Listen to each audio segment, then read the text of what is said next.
আসসালামু আলাইকুম। আজকে আমি রোদে ডিম ভেজে দেখাবো সবাইকে।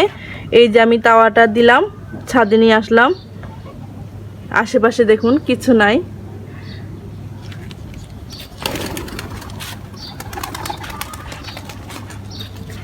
এই যে আমি তাওয়াটা দিলাম, প্রায় 20 মিনিট পরে আমি ডিমটা পোস্ট করব, কারণ তাওয়াটা আমি ধরে দেখাচ্ছি। এই যে তাওয়াটা এখন ঠান্ডা। 20 মিনিট পরে আমি ডিমটা পোস্ট করে দেখাবো। এই যে ডিম, সবাই ডিম পোস্ট করে দেখাচ্ছে, তাহলে আমি বাদ থাকবো কেন? ডিম পোস্ট করে দেখাবো। আমি তেলটা দিয়ে যাচ্ছি, একটু ছায়ায় বসে থাকবো। 20 মিনিট পরে আমি ডিমটা পোস্ট করব।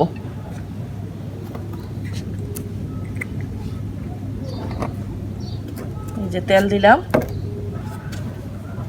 দেখা যাক ডিমটা পোস্ট হয় নাকি। 20 মিনিট পরে আমি ডিমটা পোস্ট করে সবাইকে দেখাবো। রোদের যে তাপ, 20 মিনিট আর লাগে নাই। এই যে গরম, এই যে দিবে, এই যে দিয়ে দিলাম। বিসমিল্লাহ। আল্লাহ, আমার মান সম্মান রাখো।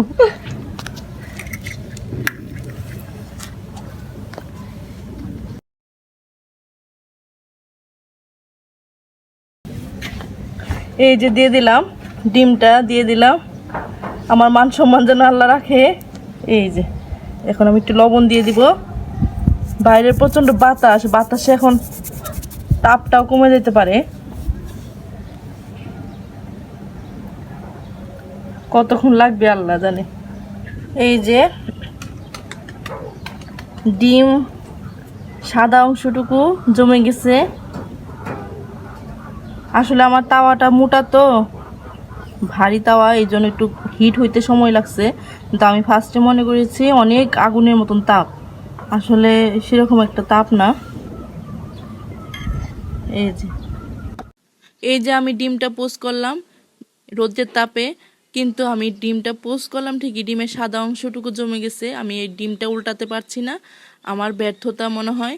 মানুষ ইউটিউবে, টিকটকে, ফেসবুক পেজে অনেকভাবে দেখাচ্ছে, ডিম পোস্ট করে খাচ্ছেও তারা। আমার ব্যর্থতা মনে হয়, আমাকে ক্ষমা করে দিবেন। ভালো থাকবেন সবাই। আল্লাহ হাফেজ।